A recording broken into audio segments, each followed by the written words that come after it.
बोलिए भारत माता की, भारत माता की। Bharatiya Janata Party state president Shri Bhavesh ji Kalita, state president Asom Gana Parishad Assam Shri Atul Bora, Shri Keshab Mahapatra, honourable minister working president AGP Assam, Phani Bhushan Choudhury, candidate for Barpeta Lok Sabha, Chandra Mohan Patowary, honourable minister Assam, and Jayanta Malla Baruah, honourable minister Assam, Bhubaneswar Kalita, member of parliament and my colleague, and Virendra Prasad Baishya, MP Rajya Sabha, Kumar Deepak Das, यक्ष MP, Javed इस्लाम, candidate Assam Gana परिषद Dhubri Lok Sabha, president Asom Gana परिषद, BJP president district and MLA and from different constituencies, Fani Bhushan Choudhury, candidate Assam Gana परिषद बारपेटा लोकसभा, जावेद इस्लाम, candidate Assam Gana परिषद। और इस सभा में मौजूद मेरे सभी सम्मानित बहनों एवं भाइयों, जो कुछ यह दृश्य मैं अपनी आंखों से देख रहा हूं, मुझे यह लग रहा है यह सभा नहीं है बल्कि समुंदर है। इतनी बड़ी संख्या में आप सब लोग यहां मौजूद हैं और आप लोगों ने बहुत ही गर्मजोशी के साथ हम लोगों का स्वागत किया है। लेकिन स्वागत, अभिनंदन और सलाम दुआ कभी एक तरफा नहीं होना चाहिए, इसलिए मैं भी अपनी तरफ से शीश झुकाकर आप सभी बहनों भाइयों का हार्दिक अभिनंदन करता हूं, आप सभी का स्वागत करता हूं। सत्र नगरी बरपेटार यही विशाल जनसभात अपोना लोके मोक आदरणी जनाई से आरूमयो आमपोन लोकक बहुत बहुत नमस्कार जनाइसु। मेरे बहनों भाइयों, इस असम की पवित्र भूमि को सबसे पहले मैं नमन करता हूं और बारपेटा की जनता का भी मैं अपनी तरफ से हार्दिक अभिनंदन करता हूं। ब्रह्मपुत्र और मां कामाख्या के आशीर्वाद से कामरूप असम का यह इलाका पूरे भारत में एक अपनी अलग पहचान रखता है। अनेक बार यहां मैं आ चुका हूं। 2014 के बाद असम और नॉर्थ ईस्ट में मैं आज जो देखता हूं और 2014 के पहले जो मैंने देखा था, एक क्रांतिकारी परिवर्तन हमें देखने को मिल रहा है। इस समय नॉर्थ ईस्ट के 8 राज्यों में हम लोगों की सरकार है, या भारतीय जनता पार्टी की या हमारे एनडीए की सरकारें हैं। और वैसे देखा जाए तो नॉर्थ ईस्ट के सभी राज्यों को हमारे प्रधानमंत्री ने सामान्य नजरिए से नहीं देखा है, बल्कि हमारे प्रधानमंत्री जी ने इसके 8 राज्यों को अष्टलक्ष्मी के रूप में देखा है, इस श्रद्धा भाव से इसको देखा है। मैं जानता हूं पिछले सप्ताह हमारे प्रधानमंत्री जी आए थे। 17,000 करोड़ 17,000 करोड़ का या तो लोकार्पण उन्होंने किया था या शिलान्यास किया था। अरुणाचल में भी मुझे मालूम है 56,000 करोड़ का लोकार्पण और शिलान्यास किया था। मैं यह देख रहा था फिगर देखने के बाद इस नतीजे पर मैं पहुंचा, शायद पिछले 10 वर्षों में, इसके पहले कभी 10 वर्षों में जब कांग्रेस की सरकार रही होगी, तो शायद इतने का क्या 10 वर्षों में भी इतनी धनराशि का कभी लोकार्पण और शिलान्यास नहीं हुआ होगा जितना कि हमारे प्रधानमंत्री ने एक दिन में किया है। 24 घंटे में मिलाकर 72,000 करोड़ रुपए से ज्यादा के या तो शिलान्यास हुए हैं या तो लोकार्पण हुए हैं। दिल पर हाथ रखकर बताइए कि जो मैं कह रहा हूं कि 10 साल में क्या कांग्रेस ने 17,000 करोड़ रुपए का कभी कोई लोकार्पण और शिलान्यास यहां किया है कि नहीं?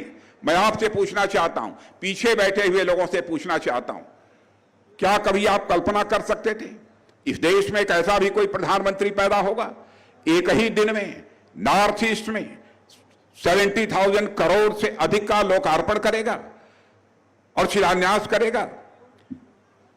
और मैं आज देखता हूं इस नॉर्थ ईस्ट को, मेरे बहनों भाइयों, हमें बहुत बड़ा एक परिवर्तन देखने को मिलता है। यहां पर असम में हमारे हेमंत विश्व शर्मा जी के नेतृत्व में सरकार है। और मैं बतलाना चाहता हूं कि हेमंत विश्व शर्मा के नेतृत्व की हमारी सरकार ने असम को सारे हिंदुस्तान में एक नई पहचान देने का काम किया है। इसके लिए भी मैं समस्त असमवासियों का अपनी तरफ से हार्दिक अभिनंदन करता हूं। असम में पिछले 10 वर्षों में इंफ्रास्ट्रक्चर का जितनी तेजी से डेवलपमेंट हुआ है, चाहे वह हेल्थ का इंफ्रास्ट्रक्चर हो, चाहे एनर्जी का इंफ्रास्ट्रक्चर हो, जितनी तेजी से विकास हुआ है, हम तो आज के कुछ वर्षों पहले इसकी कल्पना भी नहीं कर सकते थे। मुझे याद है 2014 में जब भारतीय जनता पार्टी के नेतृत्व की एनडीए सरकार बनी थी, मोदी जी प्रधानमंत्री बने थे, हम लोगों की पहली कैबिनेट की जब बैठक हुई थी तो हमारे प्रधानमंत्री ने कहा था कि मैं सभी मंत्रियों से यह कहना चाहूंगा कि आप सारे देश का दौरा करिए, लेकिन हर मंत्री पूरे साल में कम से कम 3 बार नॉर्थ ईस्ट का दौरा करेगा। यह स्पष्ट आदेश पहली बार देने का काम किसी ने किया था तो हमारे प्रधानमंत्री मोदी जी ने दिया था। मेरे बहनों भाइयों, मैं देखता हूं गुवाहाटी, करीमगंज, हाल ही में 2 मेडिकल कॉलेज की आधारशिला भी रखी जा चुकी है। मुझे यह बतलाया गया है कि असम के हर जिले में मेडिकल कॉलेज स्थापित करने का फैसला यहां के मुख्यमंत्री ने लिया है। हमारे प्रधानमंत्री का भी स्पष्ट निर्देश है, हिंदुस्तान में जितने भी जिले हैं सभी जिलों में मेडिकल कॉलेजेस खोले जाने चाहिए।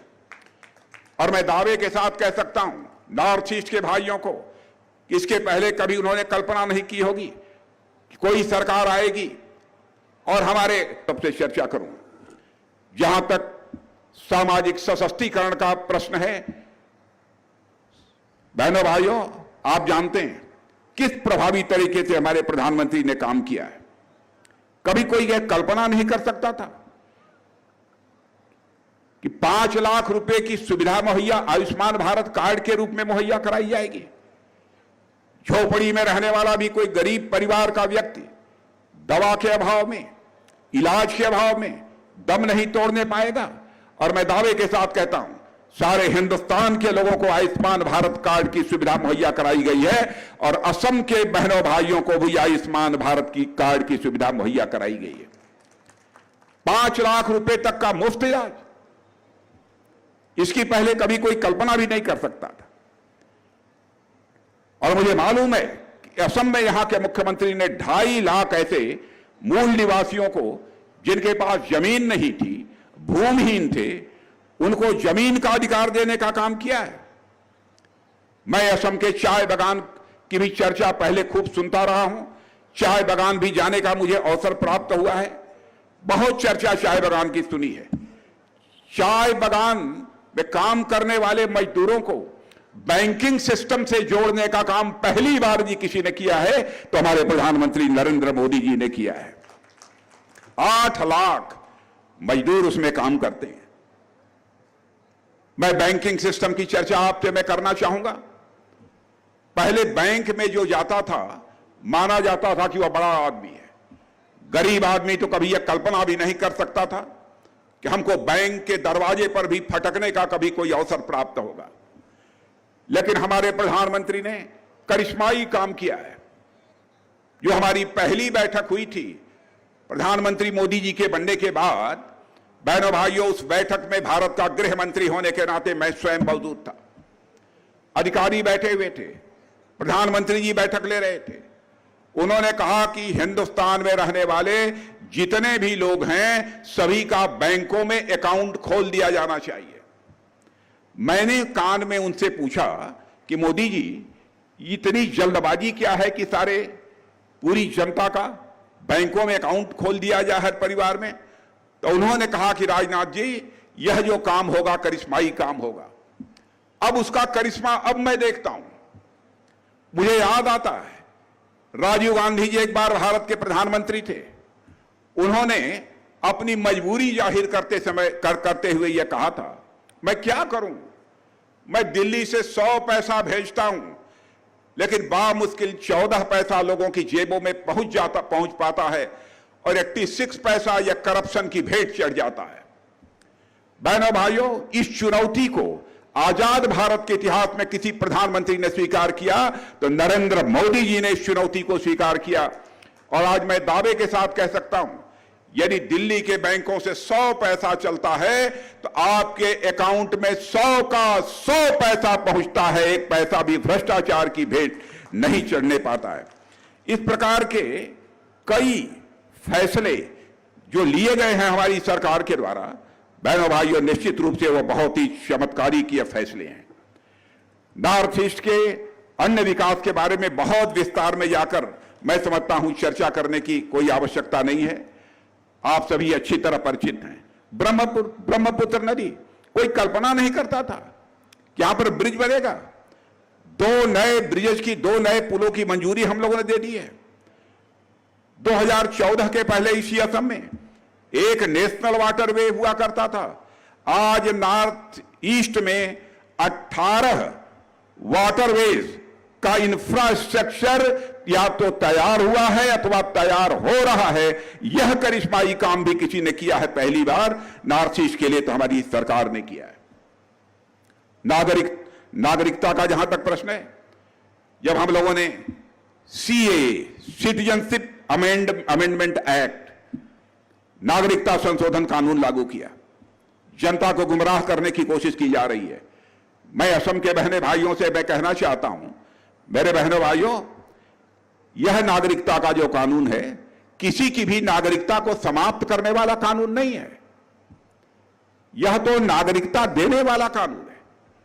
चाहे पाकिस्तान हो, चाहे बांग्लादेश हो, चाहे अफगानिस्तान हो, जिनका वहां पर अपने देशों में धार्मिक उत्पीड़न हो रहा है, ऐसे ईसाई, सिख, पारसी, जैन, बौद्ध जो भी होंगे, हिंदू, जिनका कि इन तीनों देशों में धार्मिक उत्पीड़न हो रहा है, यदि वह भारत आकर भारत की नागरिकता लेना चाहते हैं तो इस कानून के अंतर्गत उन्हें भारत की नागरिकता मुहैया कराई जाएगी।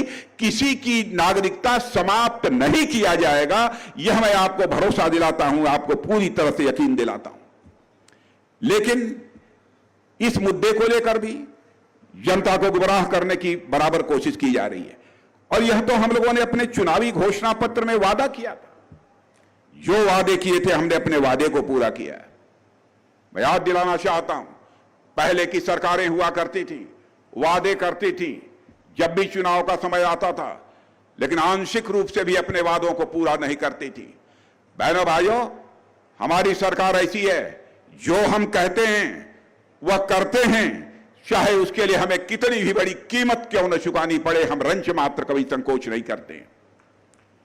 हम लोगों ने अपने घोषणा पत्र में 2014 में ही कहा था, हम आएंगे, जम्मू कश्मीर की जो धारा 370 है वह हम समाप्त करेंगे और जम्मू कश्मीर राज्य का भी वही दर्जा होगा जो हिंदुस्तान के अन्य राज्यों का दर्जा होगा। हम लोगों ने धारा 370 को समाप्त कर दिया, चुटकी बजाकर समाप्त कर दिया, और आज जम्मू कश्मीर राज्य का वही दर्जा है जो हिंदुस्तान के अन्य राज्यों का दर्जा है। यह वादा था हमारा। हम लोगों ने कहा था, जिस दिन संसद के दोनों सदनों में स्पष्ट बहुमत मिल जाएगा, अयोध्या की धरती पर भव्य राम का मंदिर बनने से हमें दुनिया की कोई ताकत रोक नहीं पाएगी। और आपने देखा कि 22 जनवरी को रामलला की अयोध्या की धरती पर प्राण प्रतिष्ठा हो चुकी है। और मैं दावे के साथ कहता हूं, रामलला अपनी कुटिया, अपनी झोपड़ी, अपने हट से निकलकर अब अपने राजमहल में आ चुके हैं। बहनों भाइयों, अब इसे हिंदुस्तान में भी राम राज्य आने से दुनिया की कोई ताकत रोक नहीं सकती है, मुझे पक्का विश्वास है। हमने जो जो वादे किए, हमने कहा था 3 तलाक की प्रथा समाप्त करेंगे। लोग इसे हिंदू और मुस्लिम के नजरिए से देखते हैं। हिंदू मुस्लिम के नजरिए से क्यों देखा जाना चाहिए? मां बहन, चाहे वह हिंदू की, चाहे वह मुस्लिम हो, चाहे वह ईसाई हो, चाहे किसी भी मजहब की हो, बहनों भाइयों, हमारी मां बहन है। यदि किसी के साथ जुल्म होगा तब ओट की चिंता नहीं करेंगे, बल्कि उस मां बहन को, चाहे किसी भी मजहब की होगी, किसी धर्म की होगी, उसे हम इंसाफ देंगे, उसे जस्टिस देंगे। यह हम लोगों का संकल्प है और अपने इसी वचन को हम लोगों ने पूरा किया था। लेकिन अनावश्यक हमारी सरकार को बदनाम करने की कोशिश की जाती है। यहां के मुख्यमंत्री हेमंत बिश्व शर्मा को भी मैं बधाई देना चाहता हूं कि उन्होंने करिश्माई काम किया, मुस्लिम मैरिज एक्ट पारित करके इंसाफ किया है उन्होंने। लेकिन राजनीतिक पार्टी में काम करने वाले लोग हर चीज को राजनीति के नजरिए से देखते हैं। उनसे मैं विनम्र अनुरोध करना चाहता हूं, हर सवाल को राजनीतिक नजरिए से नहीं देखा जाना चाहिए, बल्कि इंसाफ के नजरिए से देखा जाना चाहिए। हम सरकार बनाते हैं तो केवल सत्ता का सुख भोगने के लिए सरकार नहीं बनाते। हम सरकार बनाते हैं तो देश बनाने के लिए सरकार बनाते हैं। कौन इस सच्चाई को नकार सकता है? 10 वर्षों में भारत की प्रतिष्ठा, भारत की इज्जत, भारत का स्टेशन सारी दुनिया में बढ़ा है मेरे बहनों भाइयों। पहले हम लोग विदेशों में जाते थे, इंटरनेशनल फोरम पर कुछ बोलते थे तो दुनिया हमारी बातों को गंभीरतापूर्वक नहीं लेती थी। लेकिन आज भारत यदि इंटरनेशनल फोरम पर कुछ बोलता है तो सारी दुनिया कान खोलकर सुनती है कि भारत बोल क्या रहा है। यह भारत की हैसियत बनी है दुनिया में।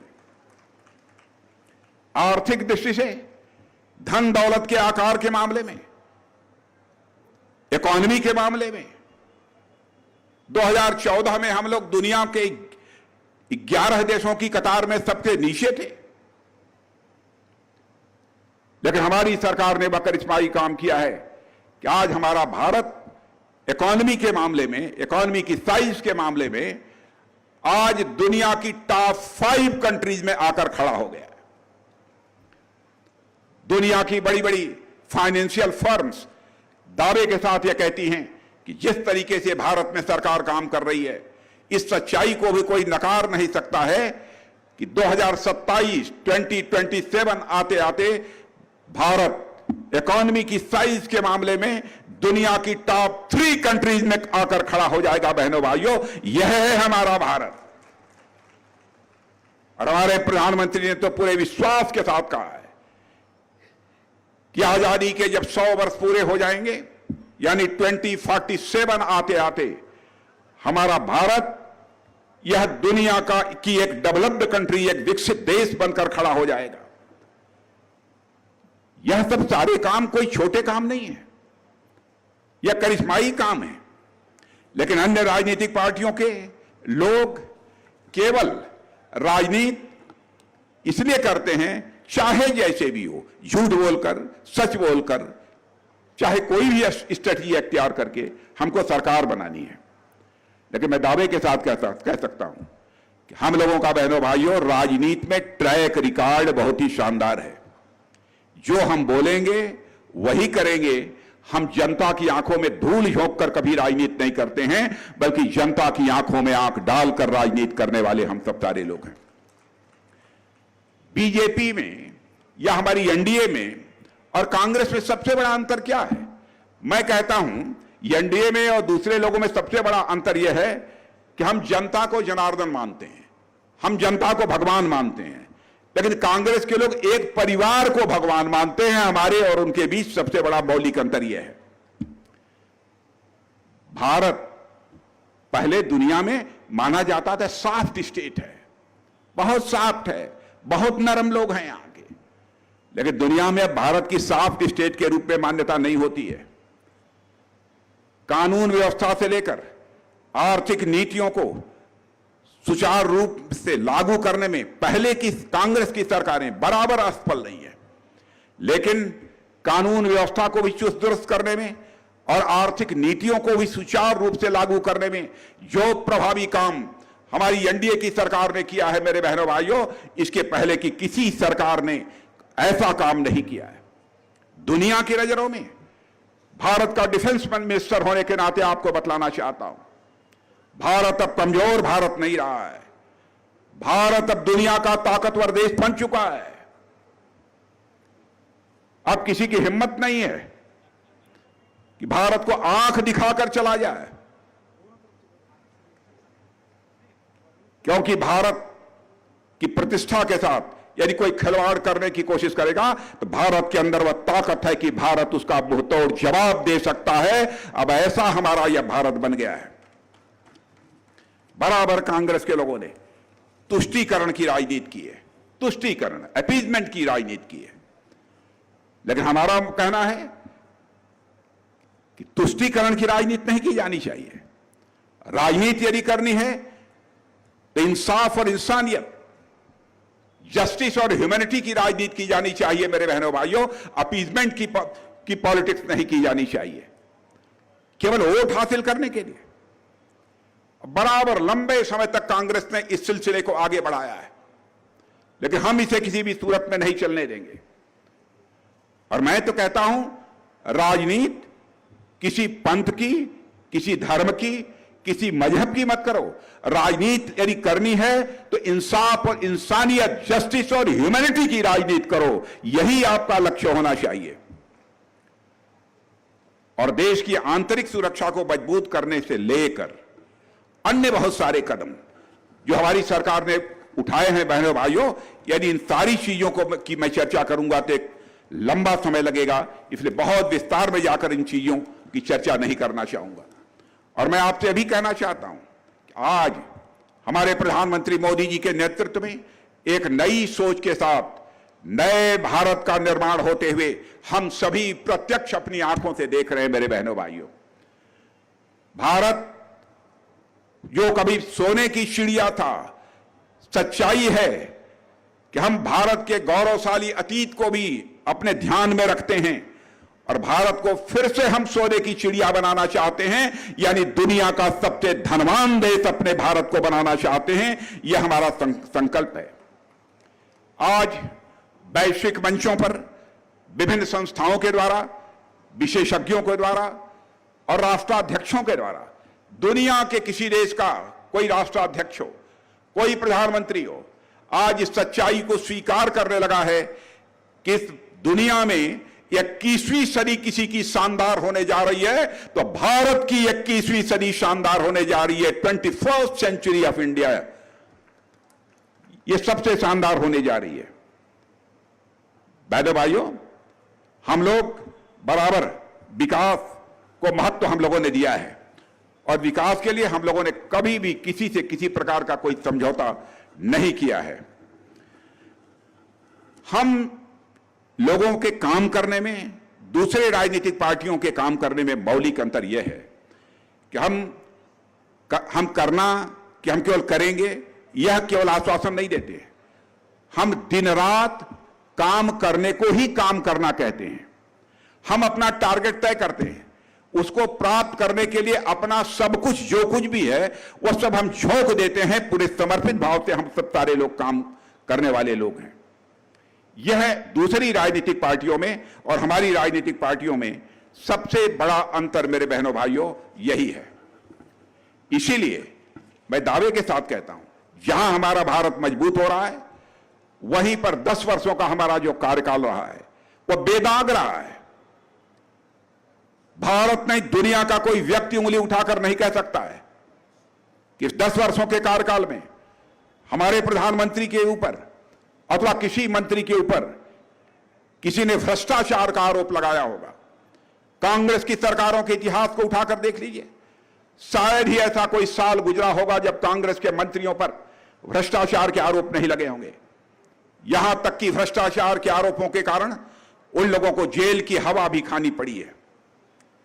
इसलिए आज यदि मैं आप सबके बीच यहां हूं तो आपसे मैं ये अपील करने आया हूं कि हम आपसे तीसरा टर्म मांगते हैं। 2 टर्म आपने मोदी जी के नेतृत्व में सरकार बनाई है, तीसरा टर्म भी हम मोदी जी के नेतृत्व में मांगते हैं। बहनों भाइयों, हम मांगते हैं सुख भोगने के लिए नहीं बल्कि राष्ट्र निर्माण के लिए और विकसित भारत बनाने के लिए हम आपसे आपका समर्थन मांगते हैं। यदि हम अपने लिए जीते तो करोड़ों गरीबों को मुफ्त में 5 किलो राशन हम मुहैया न कराते। हम अपने लिए जीते तो हम इस देश के किसानों को 6,000 रुपया की मदद प्रतिवर्ष न करते। हम यदि अपने लिए जीते तो मैं समझता हूं गरीब परिवारों की माताएं बहनें जो पहले झोपड़ी में रहा करती थी उनको हम पक्का मकान मुहैया न कराते। लकड़ी और अंगीठी जलाकर जो धुआं निकलता था उस धुएं में आंखों से आंसू चलते थे, फिर भी वह रोटी पकाने का काम, खाना पकाने का काम करते हैं। उसकी पीड़ा यदि किसी को हुई है तो हम लोगों को हुई है, हमारे प्रधानमंत्री को हुई है। इसलिए गैस सिलेंडर भी मुहैया कराने का काम आजाद भारत में गरीब परिवारों को भी यदि किसी ने किया है तो हमारे प्रधानमंत्री ने किया। सब तो सब सड़कों पर स्ट्रीट वेंडर्स जिसे कहते हैं, खोमचे लगाने वाले, पटरी पर बैठने वाले, इन सब सारे लोगों के लिए भी प्रधानमंत्री स्वनिधि योजना लागू करने का काम, जिसका लाभ आज देश के 70 लाख से अधिक, 70 लाख से अधिक स्ट्रीट वेंडर्स को मिल रहा है। यह काम भी यदि किसी ने किया है तो हमारी प्रधानमंत्री ने किया है, हम लोगों की सरकार ने किया है। विश्वकर्मा यानी हाथ से काम करने वाले लोगों के लिए भी प्रधानमंत्री जी ने एक विश्वकर्मा योजना प्रारंभ की है। ऐसी बहुत सारी योजनाएं हैं। यदि सारी योजनाओं की यदि मैं चर्चा करूंगा तो मेरे बहनों भाइयों बहुत ही लंबा समय चलेगा। पहले आपने देखा होगा बेटियों को गर्भ में मार डालने की आम शिकायतें लोगों को मिला करती थी, लेकिन हमारे प्रधानमंत्री ने कहा बेटी यह लक्ष्मी होती है, यदि गर्भ में ही किसी बेटी को यदि कोई मारने की कोशिश करता है तो यह अपराध है, और इसके लिए कठोर कानून आजाद भारत के इतिहास में बनाने का काम पहली बार किसी सरकार ने किया है तो हम लोगों की सरकार ने किया है। जब हमारी माताएं बहनें गर्भवती होती हैं तो उनके भरण पोषण के लिए भी सुविधा देने का काम, मदद देने का काम यदि किसी ने पहली बार किसी सरकार ने सोचा है तो हम लोगों की सरकार ने सोचा है। बहनों भाइयों, आपको आश्चर्य होगा, 25 करोड़ से ज्यादा माताओं बहनों के बैंक में अकाउंट्स, पहले बैंक में अकाउंट्स सामान्यतः पुरुषों के हुआ करते थे, लेकिन हम लोगों ने बैंकों में उनके अकाउंट्स खोले थे। और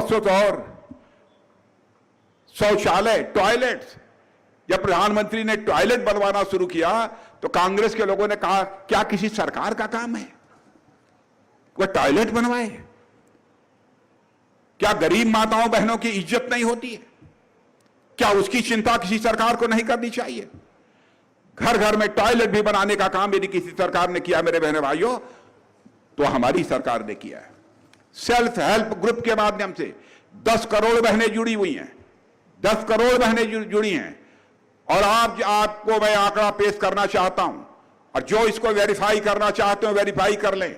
वो सारी गरीब बहनें थी, गरीब परिवारों की बहनें थी, उनमें से 2 करोड़ बहनें लखपति बन चुकी हैं, 1-1 लाख रुपए की वस्वामिनी बन चुकी हैं। यह है हमारा भारत। कितनी चीजों की मैं आपसे चर्चा करूं, बहुत सारी चीजें हैं। हमारे सिख समुदाय के भाई बहन है, वो भी जानते होंगे, करतारपुर साहब राहदारी 70 वर्षों के बाद यदि किसी ने खोली है तो हमारी सरकार ने खोली है। 70 वर्षों के बाद यह सब सारे कानून यदि बनाए, ये लागू किए हैं तो हमारी सरकार ने। हमारे पूर्व सैनिकों के लिए 1 रैंक 1 पेंशन लंबे समय से मांग थी हमारे पूर्व सैनिकों की, इसे भी बराबर आश्वासन कांग्रेस की सरकार ने देती रही, लेकिन हमारी सरकार ने 1 रैंक 1 पेंशन को लागू करने का एक महत्वपूर्ण यह फैसला किया। हमने इस बात की चिंता नहीं की कि हमारे सरकार के खजाने के ऊपर कितना बोझ पड़ेगा।